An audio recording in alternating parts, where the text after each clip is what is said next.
how should somebody prep their air conditioner for the winter?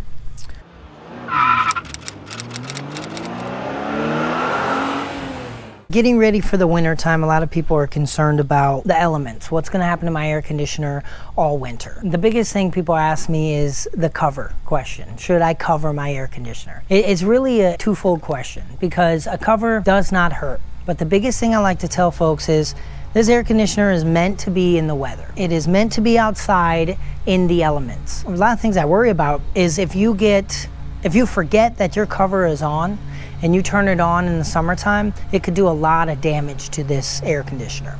So I do say if you do decide to put a cover on your air conditioner, definitely put a reminder on the thermostat, in your phone, something that'll tell you, before I turn this on, we need to take this cover off. My 2 cents is I would not put a cover on it personally. The biggest thing you worry about is having leaves in there. Again, with routine maintenance, that is something that gets done. We take those leaves out of there and make sure that there's nothing that's going to cause permanent damage to this air conditioner. Another thing you could do when you're prepping your air conditioner is just a simple verification that it's not too dirty on the outside here, and just give it a good wash out.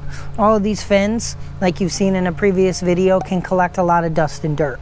So taking your hose and doing a light wash over the top of that to make sure when you turn it on next summer, it's ready to go right off the bat. And here I'm putting a nice coat of wax down on the air conditioner. Again, just helping it with the elements, making sure that the sun doesn't fade it out any while it's sitting on the side here, and we can just give it the best chance to shine for years and years.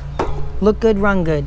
Look good, run good. That's just a regular turtle wax? Yeah, it's just a regular wax and dry that you use on a car.